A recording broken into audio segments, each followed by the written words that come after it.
Welcome to Somerset Showcase. Today we are here with Amy Messier, who is the new town planner in Somerset. And this is a job that I think a lot of people don't really know what it does. So, Amy, can you tell me what does a town planner do? Sure, yeah. We have a lot of hats that we wear, but all great hats. So I work closely with Economic Development Committee with all of their things that are going on. I help with the Housing Authority, and I talk with Lynn Barabee and see what's going on there because she attends a lot of the EDC meetings. I also help basically any developers that come into town looking to start a new business or construct a new building. I basically walk them step by step through the process of what they'll need like permit-wise, design-wise, and make sure that any plans that are submitted meet all the zoning criteria and the site plan review. We handle a lot of stormwater management, so making sure that nothing is being tied into the stormwater system illegally, and making sure that we can all the capacity that we need is not overburdened, and everything that goes in with big buildings and developments. Like I came in late to the game with the apartments, but seeing that through, and I talk with Mark Landry a lot, and he bounces ideas off me about potentially anything new coming down on Route 6 or what he could add. I think he wants to maybe add a parking area in the back for electric vehicles possibly. So we've had conversations with that and how he should go about that. We're responsible for the housing production plan, which basically is a 10-year plan that the town needs to have in place in order to basically map out how we're going to address our housing shortages in Somerset, especially with like elderly housing. So we are responsible for the implementation of that, getting the ball rolling with looking for grants for that also. So technical help is also a big thing. Either I offer technical help, or if it's beyond my purview, we do outsource, and if we get grant funds, then we'll contract with an outside third party. What I'm working on right now is the hazard mitigation plan, which is also a plan that the town needs to have and implement it. That allows us to get funding through FEMA for non-emergency funding. So if we want any large grants, like hundreds of thousands, millions, you have to have a hazard mitigation plan that's active and in place in order to be able to qualify to even apply for those funds. So we're in the process of I'm looking for a grant, which I've pretty much found the grant, but it's not open enrollment yet. So I'm working on that to submit that and get the housing mitigation plan on a roll, because it did expire, not the one in November that just passed, but the previous one, November of 23. So a lot of grants, a lot of plans and studies that we need to have in place for future projects, and working with economic development, Slade's Ferry, the overlay district, trying to see what would go best there, and basically look through the master plan that we did in 2018 and pretty much make sure that we're on the road to following through with our master plan.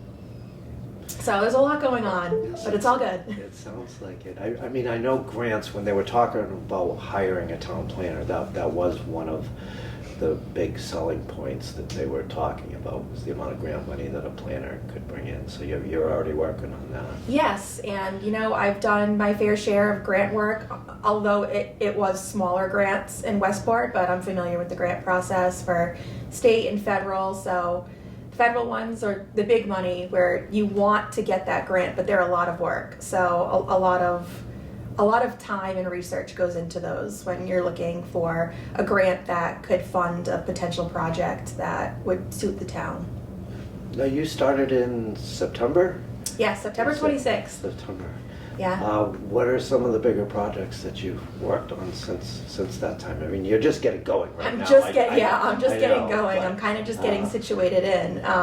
So right now, one of the grants that I'm working on, Mark actually got it in February. It's a cybersecurity grant for the town. So, I'm working on adding and uploading all the users onto that database, making sure that they do the training, just so Somerset in general is more secure with their website stuff, and so nothing is getting penetrated from like a third-party source to get into our system and servers. So that one is not really planning related, but you know, Mark gave it to me, so it's my little baby right now. We're following through with it, and we're almost done. So that's good to know. I've been working closely with Paul Cogley, and we have a few grants that we've already been awarded the money. We're just still doing the studies. So one is for the fishing pier down at Slade's Ferry, which is kind of on hold right now, since we don't know when and how much the state anticipates taking down that part of the old bridge that we no longer use. So in order to design a fishing pier, you kind of need to know what you're working with first. So yeah, you know what? I called the state about that issue last week, and I still have not heard back from them yet. Really? Hopefully pretty soon. Yeah, I think the state is a little bit behind this year on getting things going, but I wanted to know when the bridge was going to be demolished. That was yeah, my question to them. that's a question you're not going to find the answer to, because we don't even know the answer to that question. So that's kind of a waiting game. It's in the queue for whenever that happens, but when we have more information, we'll definitely make it available to the public, and I'm sure there'll be a public comment period for that, just to see what the folks think around here of how much should be taken off, or what's safe, or what we might need it for. But I really think one of the biggest projects that I'm going to encounter and deal with while working in this town is the revitalization of Slade's Ferry. And I do think that a project that needs to happen is we need to improve our downtown, which is County Street area. We need we need something to attract people to come into town. You know, we have the water, which is great, but unlike Fall River, we don't have any waterside restaurants that you can boat to or really walk to. You know, when you go to the Cove in Fall River, you can walk a very long stretch of that, and it'll bring you right down to the Battleship. And we don't have those markers here in Somerset, so it's a little bit harder, even though we have the waterfront. So maybe a restaurant like on Riverside Avenue somewhere. I'm not. You know, I think can you even do one there? I don't think you can. I mean, I think it's been looked at in previous studies where it could possibly be a good redevelopment spot for Montauk. However, Montauk is currently privately owned, and we don't have any say in kind of what happens there at the moment. I mean, it's zoned industrial, which is fine. I think it should be kept industrial, just because I think it would cost a fortune to remediate that property from historically what's been there. So we can't really use that property for redevelopment because it's privately owned, and unless they want to sell it to the town, it's kind of in the owner's hands of what he wants to do, and we don't really have any inkling of what he really wants to move forward with for there. So you were just saying that we need some things to attract people to downtown. What types of things maybe could do that? So I think that, you know, historically County Street has been more mom and pop shops, some smaller restaurants. You know, you have family run like Mar Rafa's, you have cute shops and everything, and consignment stores, or Sweet as Pie. She's my neighbor, and she has great food. Shout out to Anne.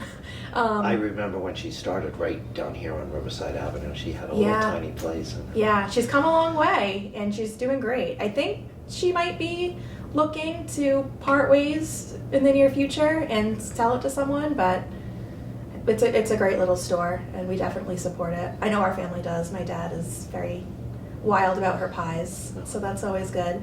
But in regards to anything that we need, I think with Bristol and Warren, you see that they have a downtown, and it's very quaint, it's walkable, there's, you know, adequate parking, and they have like a very quaint and cute element to it. All their designs are pretty much encompassed together, with parking located in the back unless you have like parking in the front, you know, on side street parking. I think we would need more of that element. I think that I love to frequent Bristol and Warren, and I think it's a really great atmosphere, and I think that Somerset could also have a similar atmosphere. I think we just need to work on it. I mean, all the telephone poles in a line with no greenery going up County Street, it's a little bleak, but even I know that with EDC, Paul Cogley, he really wants to incorporate a sign and facade program to basically, the customer or the business owner would need to pay for new signage or upgrades to their signs and facades for the outside. But then, if they submit their proper documentation in, they could get funds back and reimbursed to them if they, given that they stick with all the zoning bylaws and regulations for signs and all that. But I think that would help a lot. I saw that done in Middleborough Yeah. a long time ago when I used to work there before I came here. It was probably about 30 years ago, but they had a similar type program. Yeah, I think it would be really good to implement. I know I had reached out to Ashland, Mass, because they have that sign and facade program ongoing, and got some great feedback from the economic and planning director there. And she provided me with some drafts and templates of what they use, and I have given that to Paul. So I think that for May, I would anticipate some items on the warrant for sign and facades to maybe take a little bit from free cash and, give a little bit of a fund in there and allow the business owners, if they need some help or if they want some guidance, to, come down to town hall, speak with me, and then if that gets implemented, I think that's the first step in I wouldn't say beautifying the downtown, but definitely taking it up a notch and making it, more appealing to the eye, making more people want to come here and enjoy the scenery that we currently don't really have in the downtown area. Yeah. They've tried to put some banners down there to spruce it up a little bit. Yeah, Paul definitely did his banners, and they're very nice. But at the end of the day, I think we really need some cool hip spots to attract a crowd to come down. I know Comfort Zone does great on Riverside Ave. They're always full to the brim and rocking out on the weekends or the weeknights, especially in the summertime. I think the Mallard has tried to do that too. Yeah. I've been to the Mallard, yes. So that is the old Pottersville pub. So they're very, very different in the atmospheres. Oh, yes. But I think that Nick's done a great job with the Mallard, and that's definitely a younger crowd on the weekends. So that's partly also a good start of getting the younger crowd. And you have Society also. Yeah. That's a great staple that we have. Yeah, and that's only been there for what, a year or so.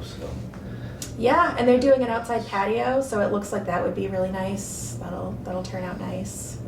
I mean, and I think Nick has done a good job on that building in general. Yeah, he really has. It looks better than it used to. Yep. And I think since Wave 1 has moved, I think there's a potential new business coming through there. I think they're before the zoning board the first week of December. So yeah, that's a Brazilian meat market. Is that yes, I believe so. I saw that on yes. the agenda for the last planning board, but I guess they continued it. Yeah, they continued that. And then you have Take 5 Oil Change, who wants to go on the corner of Brayton Point and Route 6, pretty much right across the street from Cumberland Farms. That's like a little vacant lot. Yeah. So that's also before the zoning, the first week of December. And those will both be before planning too, for plan development. Okay. For recommendation. Master plans. A lot of people say these things end up on a shelf gathering dust. And what's being done with our master plan? Is that something you're diving into? Yeah, so it's a pretty thick document, so I've put a dent in it. I'm definitely finishing up reading that. Master plans, I feel like they have a great intention and a great vision for the town, but I do think sometimes they're unrealistic in exactly the time frames and the process that it takes to get everything going and to completion. So I would love to see the master plan come to fruition. It's from 2018. I think a few things could probably be changed in it. We'll see how it goes with the Brayton Point property. Yeah. Especially with the change in administration in January. I think everyone are just like sitting ducks at the moment of like what's going to happen next when the new president-elect takes office. Because I think a lot of what's in the works for Brayton Point is directly tied to, offshore wind and green energy, and we'll see how that pans out. But I wouldn't touch the master plan right now and change anything in it. I think it's very well written. There's a lot of great ideas, especially with Slade's Ferry over there, the downtown, or even the area past Slade's Ferry, kind of where the bowling alley and Magoni's used to be. There's a new owners for Magoni's, so that's in the works. A lot of people have been asking about when they're going to open. Oh God, I think they have a bunch of other great restaurants. So yeah, I think people are anticipating that. Yeah. I don't know when it will open. I have not heard from the new owners, but I know that they're definitely busy working on the inside. I heard it needed a lot of work, so I think they're just bringing it up to code for electrical and fire and all that stuff. So I think once that's done, then they'll be moving faster on in the permitting process. You just mentioned Brayton Point. Do you have a vision for what you would like to see there? Would you like to see the green energy aspect of it? I would. I feel for the people that live over there and, what has historically taken place down there over the past couple of years. And green energy, I think it's a great place for it. It's a deep water channel and it's located right on the water, and it's a large piece of property. That's a brownfield property, and that's one of the industrial properties that it would cost so much money to try and remediate and get clean, and you just can't do it on a piece of property that large. So I think that National Grid and updating their energy system down there is a great use of the property. I think that Prysmian would also be a great use of the property. I would be inclined to think that even though Prysmian, we haven't heard any updates on the property acquisition for the purchase and sales, I would think that since it's such a large company and they do a lot of work outside of the United States, that it could still definitely function well for the Brayton Point property if they were to go through with the purchase, because they could always just ship overseas and still, maintain making their product for, if we decide to not go with offshore wind in January or the coming months after that, then all the other countries still are going forward with offshore wind and green energy. So I would think they would still be a great place. They would be great people to utilize that property. Okay. Yeah. And we were talking about, you mentioned something for town meeting earlier. Serpent is also working on some proposals for the Slates Ferry District for that town meeting. Can you tell me what's going on there? Yeah, so I have the red line version that I've been looking over, and it's a really great proposal. We already have one outlined, but this one's just kind of like another revision of that. I think there's a lot of good things in there. I can't really get into specifics only because I've been reading a ton of it, and I'm kind of overflowing with information from different things that I'm trying to catch up on for my new role. But I've worked closely with Serpent for many years, and they're a great entity to have for help and in your back pocket, and they're always willing to help with great ideas, and you can really learn a lot from them and also the different towns that they also provide help to and assistance. Can you tell me a little bit about your background? We'll start with your work background. Yeah, sure. So originally in 2011, I was hired for the town of Somerset as a senior financial floater in the tax office, and that was a good foot in the door and a good first step into an adult job and working with municipalities and the public. And I definitely got some great experience. I was with the town for 5.5 years, and after covering the building department for a couple months, I decided I think land use was what I had the most interest in.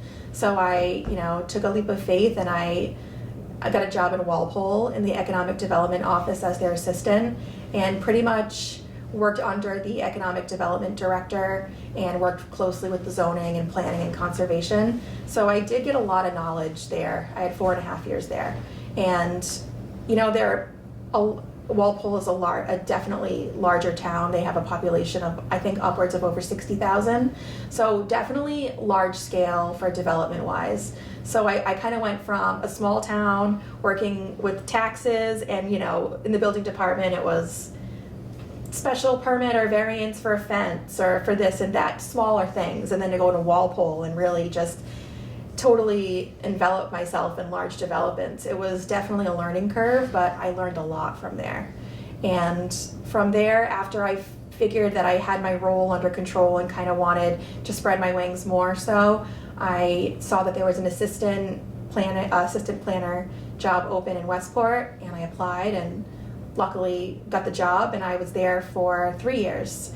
And in that role, I would say I was kind of thrown in because at that time Jim Hartnett, the town administrator for Westport, was the town planner, and so the day that I started my job, he started his job as the town administrator. And so it was definitely an experience trying to learn all of that without the help of someone senior that worked in the office. So I kind of had to learn everything and look it up and read through everything and kind of get on my feet by myself. I was the acting town planner there for a little bit over a year until they hired a town planner, and then I actually got to enjoy my role as assistant town planner. But yeah, then the town planner role opened up in Somerset, and I had my hesitations about it just because of everything that's transpired over the past couple of years. But I went in there and I went to go see Tim Turner one day, and we were having a conversation, and I ended up meeting Mark, and I think we kind of had like a really good productive conversation, and it kind of turned my opinion around. And so then within a few days I submitted my resume in to Mark for the position, and I've been lucky enough to be chosen to carry out the job. And you're a Somerset High School graduate. Yes, 2007, so the old high school, yes.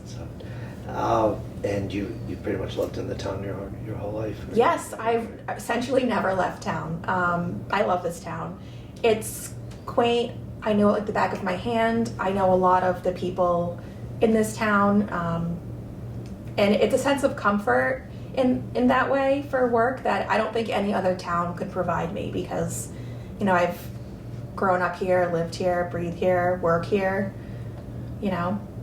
so it's really nice to come full circle, to start off in Somerset, spread my wings, get the experience I needed, and then come back to my home base. And now you have a chance to make a big impact on your I do. It's a little intimidating, I have to say. Just because I know that a lot of departments and people depend on me for guidance and to secure funds and for grants and do a lot with the town. But I think we're on the right track. I have a great working relationship with everyone in town hall, and I know a lot of people that I can reach out to and ask for advice or grab their ear for a second if I need to. So that's been extremely beneficial. Mark is extremely communicative. He's a team player. Everyone in town is a team player, and that is really what makes a difference. And it's a really great work environment. I am very happy to be back, and I'm excited to see what I can do for this town, and hopefully, bring it lots of good projects and good stuff going forward. I mean, how much potential do you think Somerset has as far as things like economic development? I think, with Route 6 being developed, I know Chick-fil-A is coming probably in April. That's been huge, and, provided that is before me coming here, but it's still in the works and it's getting developed. I think we do have great potential. It's still a small town, and I think we need to find a balance of keeping it. We need to keep certain parts of town looking quaint and small and welcoming and warm and fuzzy, but we also have other parts of town that we need to develop more or just improve the development plan over there. I know with I'm aging myself, with where the old Grand Central used to be, where the church is now, and Somerset Grill and everything. I think When that. I was in high school in the 80s, they had the Car Palace there, and that's where we went to dance. Oh, I remember Grand Central and then Wilkie's on the side of it. Yeah. They really had great chocolate chip pancakes. My dad used to bring me there. Yeah, I used to go there. Yeah, sit at the bar, you know, with the little swivel stools. Yeah. That was a good time. But yeah, I think that with that area, that's also just a commercial zone, and we have all the parking up in front. I think that in a perfect world, if we had more businesses at the forefront, parking in the back, it would just do a lot, just aesthetically looking at it from going by. And even driving by, unless you're a resident here, you kind of have to look to see what is in that plaza. It's set a little bit back, but you know, with the church, they have service. I'm not sure how many times a week they have service, but it's not utilized daily every day. Then we have a storage place, which is great. People need storage, but I feel like for that piece of property in town, there could be so much more that's done for foot traffic wise. So yeah, and I think that even development potential, we need to build more housing for our seniors and our elderly, 55 and over. Isn't the Housing Authority working on something that I know they wanted CPA money last year to do some type of study on some land to hopefully As far as do more Housing Authority housing. Yeah, I think maybe what the property that was looked at, I'm not sure if it was last year or previous to that, was Sylvia's farm, which is next to where Half Pints used to be on the side of that. Oh yeah. I know that was looked at, but I guess ultimately I'm not sure if it was just the asking price was too much to acquire, or I'm not sure why that didn't get acquired by the town, but I'm sure there's a solid reason why we didn't. I remember over 55 housing being talked about for the land off of Wilbur Avenue, which is the biggest piece of land that the town owns. Yeah. It's about over 100 acres. Yeah. I mean, what types of development could you see going in there that would be good for the town? I do think that elderly housing or 55 and over housing would be beneficial to go there. That property is really not being utilized right now, and we have a great deal of it. And it's right on Wilbur Ave. I mean, you have. Is it Clifton? We have right, Clifton. That's right there. there. So it honestly would make sense to put senior or 55 and older housing. There's been so many things that have been talked about for there in the past, from a golf course to a casino to a minor league ballpark. But I think that's one area where the town would want to bring in something that could bring in a lot of tax revenue. Yeah. Because it's really like the last big piece of land that the town owns. Yeah. I mean, it doesn't even have to be, stories high of housing, and I know that some people get the mental visual of just having, like housing of just stories, like 4 or 5 stories of housing. I think a cluster community would actually be beneficial there, where you have maybe, townhomes or condominiums, but 55 and over. So it could be a gated community, and you can have, your cul-de-sacs or whatever, but kind of like a North Farms. Yeah. But on all similar or larger scale. I know that North Farms, I think I was talking to Jeff Marks a few weeks back, and he said there is like a 4.5-year waiting list to even get into North Farms. And with Shawmut Gardens taking over with new ownership, I know the rents are going to increase. So there are a lot of people that are pretty much beside themselves. So they're in a panic of what they're going to do for housing. I mean, I know we can't build housing overnight, but at the same time, if we had the right developer that came in and wanted to develop that land, I think it would be really great. I think maybe we should send out like a friendly marketing flyer just out in the open on the town website or even the state website, just maybe encouraging people to look at that property and see what their proposal might be, and then we could go from there. I mean, they had this was several years ago, the people that were developing the Swansea Mall, I thought that was an interesting concept where it was gonna be housing, and then they were gonna have like almost everything you need there to live, from grocery stores to pharmacies and everything else. And it's been done in other areas of the country, I guess. Yeah, it's kind of like a one-stop shop. You have like a walkable community. Yeah. And we lack that in general as a town, but that would be really great, especially for like 55 and older. If they necessarily, you know, if they're retired and they have the day to go take a stroll and, you know, go pick up some groceries or get their hair cut or do this or do that, you know, it would be really beneficial and nice for them to have that at their fingertips and not have to rely on transportation. Are there any types of businesses that you would like to see in town? Like, is there anything we don't have that maybe? I think, you know, we have like very quaint, cute restaurants, but maybe even like a little microbrewery. I feel like that would attract a younger crowd. Maybe I'm just being biased because I enjoy microbreweries, but it's a great place for live music. You can play games. That's a lot of them are child friendly. And they, you know, on the weekends, a lot of them have food trucks, and it's just a great way to get the community out. I mean, they usually sell just like seltzers and beer, so no hard liquor, but just a nice, relaxed environment that people of all ages can enjoy. And hey, bring your dogs. A lot of them are dog friendly. You can sit outside. There's fire pits. There's cornhole. I think it would be like a really nice addition to town. I don't have any microbreweries in mind, but if anyone is interested, please email me and see what can be done. But I think that would be a really great thing to see. We have society is, you know, very new, and it has like a younger crowd atmosphere, but A little different for Somerset, I think. it is, but I think that's kind of what we need. I think Yeah. Rise Cafe is very cute and quaint. I love Auckler's Market. They have that cute, quaint, almost like, I don't know if you've ever watched Gilmore Girls, but there's Stars Hollow, where it's a very quaint town in Connecticut, and I think that Somerset has similarities to it, but we can also be more similar in it. And I don't know, it's a great show, and it's a great community, and they have really cute shops. Granted, it's TV, I'm aware, and it's a studio in California, but we can make those things happen in small towns. Bristol and Warren have it. We could do it. It's doable.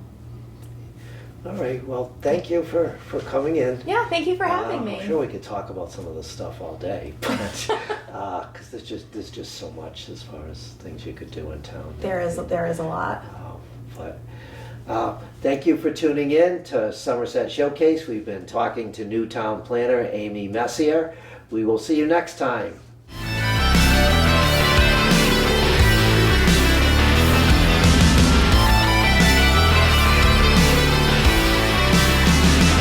Ha ha ha.